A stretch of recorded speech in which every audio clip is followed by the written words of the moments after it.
Hello बच्चों, कैसे हो।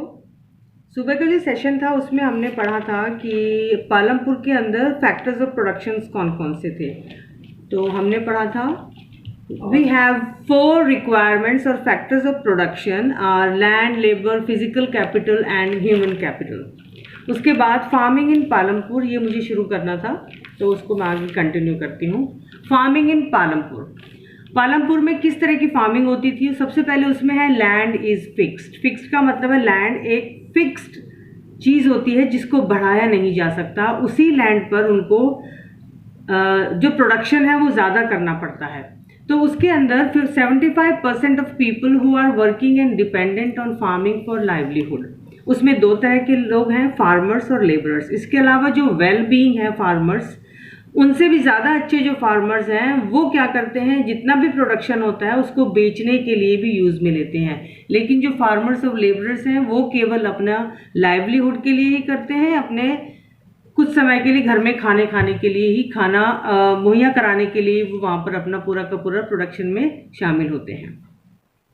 अब कोई भी लैंड फिक्स्ड है तो उसकी एक रुकावट है, उसका एक कॉन्स्ट्रेन है। वो क्या है कॉन्स्ट्रेंट? वो ये है कि लैंड को बढ़ाया नहीं जा सकता, लेकिन फिर भी कुछ समय के बाद में पालमपुर के अंदर जो वेस्ट लैंड था, वेस्ट लैंड को बढ़ाकर उसको कन्वर्ट किया गया कल्चरेबल लैंड में। वेस्ट लैंड का मतलब होता है बैरन लैंड या वैसा land which is not use for cultivation. So उसको बढ़ाया गया और बढ़ाने के बाद में उसको थोड़ा सा और प्रोडक्शन में उसको थोड़ा सा इंक्रीज किया गया।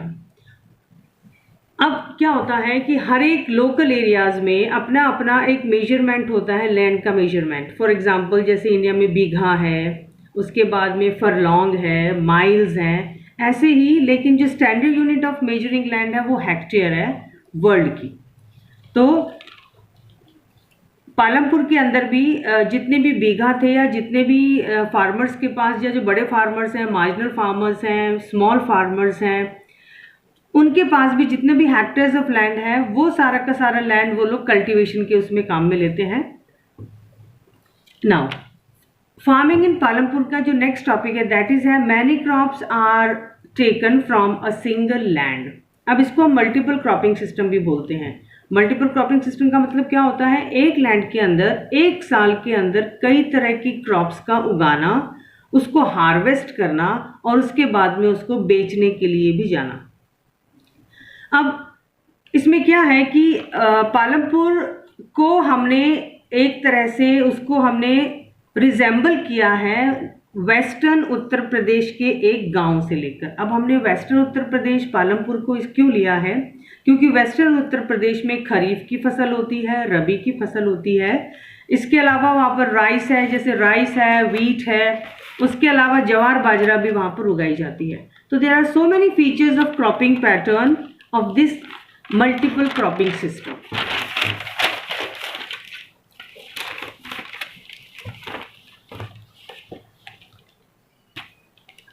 अब इसके अंदर में जब मल्टीपल क्रॉपिंग सिस्टम होता है तो उसके अंदर हर एक चीज़, हर एक इंच जो है वो कल्टीवेबल लैंड की, उसको हमें यूज़ करनी पड़ती है। तो पालमपुर में भी ऐसा ही हुआ। All land is cultivated and no land is left idle. ज़रा भी छोटा सा भी एरिया को खाली नहीं छोड़ा जाता है, उसके ऊपर भी कल्टिवेशन किया जाता है। पालमपुर के अंदर ज्वार बाजरा उगाया जाता है इन खरीफ सीजन। हमने रबी और खरीफ सीजन के बारे में 8th क्लास में पढ़ा हुआ है। Now these crops are for cattle feed also. Then इसके बाद में जैसे ही खरीफ क्रॉप के बाद में जो टाइम होता है उस टाइम के बीच में पोटैटो का कल्टीवेशन किया जाता है इन अक्टूबर एंड दिसंबर मंथ। उसके बाद आता है रबी सीजन जिसमें वीट उगाई जाती है। वीट एक तो लाइवलीहुड के लिए, फैमिली के लिए उगाई जाती है, उसके अलावा सेलिंग के लिए भी उगाई जाती है। अब सेलिंग कौन कर सकता है? मार्जिनल फार्मर्स तो सेलिंग नहीं कर सकते, वो केवल अपने जीवन यापन के लिए ही इसको उगाते हैं या वहाँ पर वो काम करते हैं एज फार्मर्स या फिर लेबरर्स।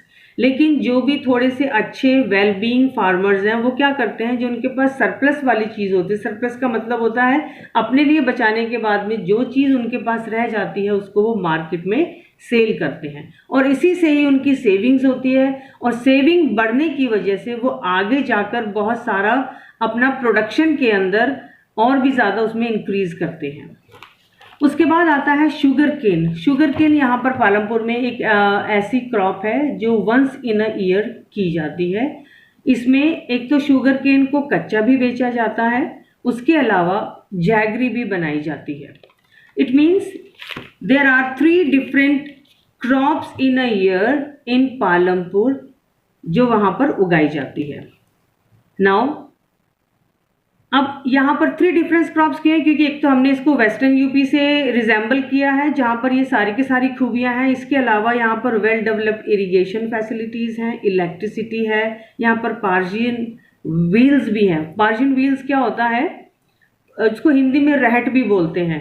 अलग अलग एरियाज़ में अलग अलग चीज़ें हैं। जैसे एक मूवी है उपकार, उस उपकार मूवी में, बहुत पुरानी मूवी है, उसके अंदर हम एक गाने में देखते हैं कि उसमें एक व्हील घूम रही होती है और उस व्हील के अंदर जितने भी कंटेनर्स होते हैं वो कुएं में से पानी निकालकर नाली में डालते हैं और बाद में वो पानी पूरा का पूरा उसमें फील्ड्स में जाता है। तो ये सब भी पर्शियन व्हील्स भी हैं, ट्यूब वेल्स भी हैं, बहुत सारी चीज़ें हैं जो पालमपुर विलेज में यूज़ की जाती हैं और इसीलिए उसको एक आइडियल विलेज बोला जाता है। So what do you mean by multiple cropping? It means to grow more than one crop on a piece of land during a year. That is known as multiple cropping system. Other than multiple cropping system, in late 1960s, Green Revolution भी आया और Green Revolution Punjab, Haryana और UP के कुछ हिस्से में भी आया। तो जैसे ही हमने पालमपुर को भी ये माना है तो यहाँ पर भी ग्रीन रेवोल्यूशन का बहुत सारी इफेक्ट हमें देखने को मिला। ग्रीन रेवोल्यूशन मेनली 4 चीज़ों के लिए यहाँ पर था। HYV सीड्स थे। HYV सीड्स का मतलब पहले क्या होता था, बहुत ही प्रिमिटिव या रॉ सीड्स उसको हम बोल सकते हैं, वो यूज़ करते थे वो लोग अपने फसल उगाने के लिए। लेकिन बाद में HYV सीड, जिसको हाई यील्डिंग वैरायटी सीड्स बोलते हैं, जिससे पैदावार जो प्रोडक्शन है वो कई गुना हो जाती थी। उसके अलावा केमिकल फर्टिलाइजर्स का यूज़ होना शुरू हुआ, देन पेस्टिसाइड्स, और उसके बाद में इरिगेशन फैसिलिटीज़, ट्यूबवेल्स वगैरह का भी काम शुरू हुआ, जिसकी वजह से एकदम बहुत ज़्यादा उछाल आया in the production of wheat and rice specially. अब इसके बाद में क्या हुआ, as a result production yield went up per hectare. जैसे मैंने आपको बताया, हेक्टेयर क्या होता है, एक वर्ल्ड वाइड एक मेजरिंग यूनिट है ऑफ अ लैंड, तो बहुत ज़्यादा बढ़ गया।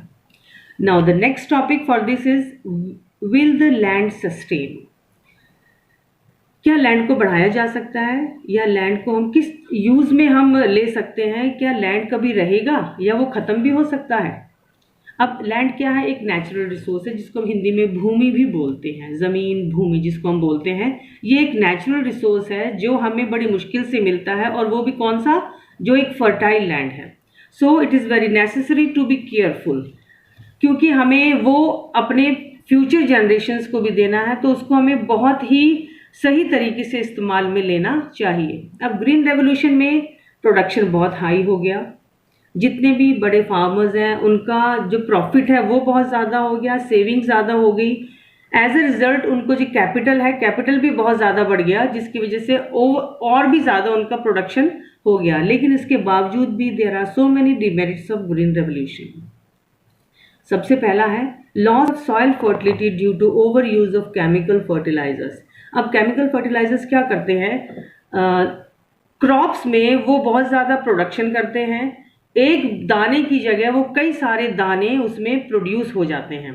लेकिन जो केमिकल फर्टिलाइज़र पानी के अंदर रह जाता है, ज़मीन में रह जाता है, तो वो नीचे एकदम पेनिट्रेट करता है और वाटर लेवल को भी ख़राब करता है और सॉइल को भी ख़राब करता है।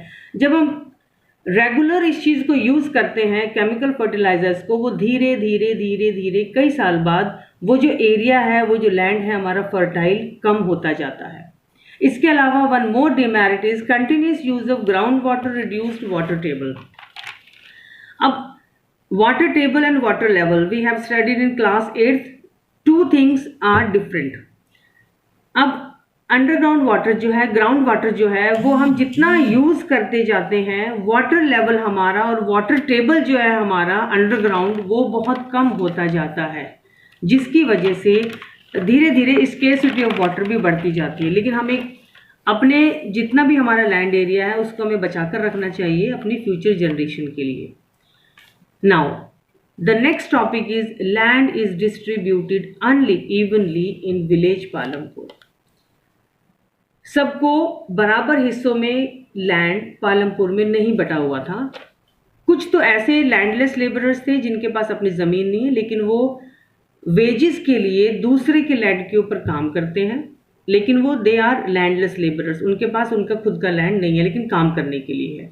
दूसरा आता है वो लेबर्स जिनके पास 2 हेक्टेयर से भी कम उनके पास ज़मीन है, वो केवल अपने लाइवलीहुड के लिए ही वहाँ पर प्रोडक्शन करते हैं। उसमें वो वीट, उसके अलावा जितने भी वेजिटेबल्स हैं उसको भी उगाते हैं। उसके बाद आता है land is distributed to the farmers more than 2 hectares and after that only few are the big farmers, they have the land over 10 hectares. It means unevenly distributed है पूरा का पूरा लैंड विलेज पालमपुर के अंदर।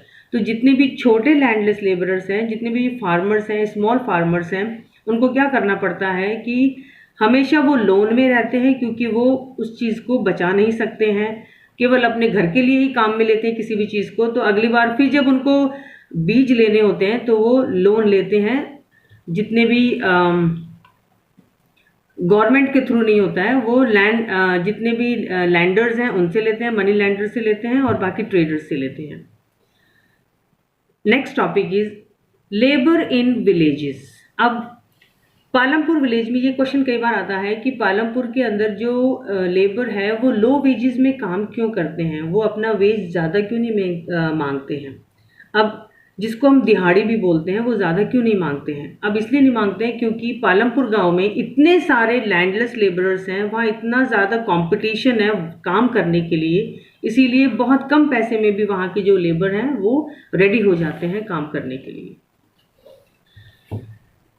नेक्स्ट, पालमपुर के अंदर capital कहाँ से आता है? कैपिटल मैंने आपको सुबह बताया था।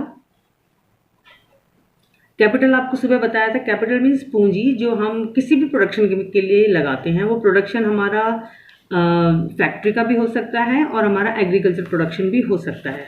तो कैपिटल इसमें 2 तरह से है, स्मॉल फार्मर्स के लिए है और एक मीडियम और लार्ज फार्मर्स के लिए है। जो स्मॉल फार्मर्स का जो कैपिटल है वो लोन लेते हैं मनी लैंडर से, ट्रेडर से लेते हैं, लेकिन उसमें उनको इतना नुकसान होता है कि एक तो उनका रेट जो है, इंटरेस्ट रेट बहुत ज़्यादा होता है, ना तो वो प्रिंसिपल अमाउंट दे सकते हैं और ना ही वो साथ में इंटरेस्ट दे सकते हैं, जिसकी वजह से वो डिस्ट्रेस में रहते हैं और कई बार उनको सुसाइड तक वहाँ तक उनकी सिचुएशन पहुँच जाती है। लेकिन जो मीडियम और लार्ज फार्मर्स हैं, they have their own savings. जैसे मैंने आपको बताया था कि जो भी बड़े फार्मर्स हैं जिनके पास 10 हेक्टेयर से भी ज़्यादा ज़मीन है, वो अपनी सेविंग्स को रखते हैं और सेविंग्स को फर्दर बाद में अपने प्रोडक्शन के लिए यूज़ में लेते हैं। 7th point is sale of surplus production. ये कौन करता है? स्मॉल फार्मर्स तो कर नहीं सकते, इसको करते हैं मीडियम और लार्ज फार्मर्स, जिनके पास अपनी सेविंग्स होती है। उससे वो अपने बैंक में रखते हैं, बैंक से उनको इंटरेस्ट भी मिलता है, बाद में उसी को वो अपने ही पैसे को एज अ लोन अपना आगे प्रोडक्शन करते हैं। और जितने भी ये मीडियम और बिग फार्मर्स होते हैं और ज़्यादा आगे बढ़ते जाते हैं, बजाय कि जो स्मॉल फार्मर्स हैं वो। Next topic is non farming activities in Palampur. ये सारे के सारे फार्मिंग एक्टिविटीज़ थी, जैसे आप मल्टीपल क्रॉपिंग है। इसके अलावा नॉन फार्मिंग एक्टिविटीज़ जो पालमपुर में है वो है डेयरी प्रोडक्ट्स। डेयरी के लिए इसमें दूध आता है, मिल्क है, मिल्क के अलावा उसमें पनीर है, ये जितने भी मिल्क प्रोडक्ट्स हैं वो सारे के सारे डेयरी में आते हैं। उसको गांव में भी बेचा जाता है और साइड बाय साइड उसको जो पड़ोस के गांव है वहाँ तक भी ले जाया जाता है थ्रू ट्रांसपोर्ट। अब ट्रांसपोर्ट यहाँ पालमपुर से रानीगंज जो पड़ोस का गाँव है वहाँ पर जाता है, ट्रांसपोर्ट के थ्रू सारा डेयरी प्रोडक्ट्स जाता है। इसके अलावा जितनी भी फसलें हैं उसका सामान जाता है और बहुत सारी चीज़ें जाती हैं। Then comes non-farming activities other than the dairy is small scale manufacturing. Small scale manufacturing के अंदर जो भी मेन या बेसिक चीज़ें हैं जो गांव वालों को चाहिए होती है वो इन स्मॉल स्केल मैन्युफैक्चरिंग छोटी छोटी कॉटेज टाइप इंडस्ट्रीज में बनाई जाती हैं। उसके बाद आता है शॉपकीपिंग। शॉपकीपिंग के अंदर जिसको हम बोलते हैं किराना की दुकान भी बोलते हैं, वो सारी की सारी इसमें आती है। इसमें हर चीज़ मिलती है, राइस, व्हीट है, sugar, tea, oil, biscuits, soap, toothpaste, batteries, candles, notebooks, pen, pencils, even clothes भी यहाँ पर मिलते हैं। इसके अलावा जो बस स्टैंड पर जितने भी दुकानें हैं वो अपने पास में ई टेबल्स रखते हैं। तो जितनी भी एक्टिविटीज़ हैं, नॉन फार्मिंग एक्टिविटीज़ हैं, ये भी इन लोगों को थोड़ा सा इनसे इनको पैसा मिलता है।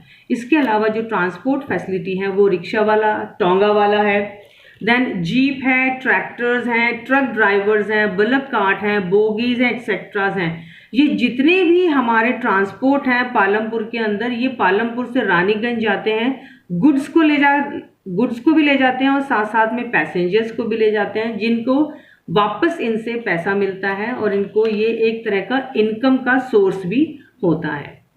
तो these all are the main points in this topic of this lesson: farming activities, non-farming activities, green revolution, then marginal farmers, factors of production.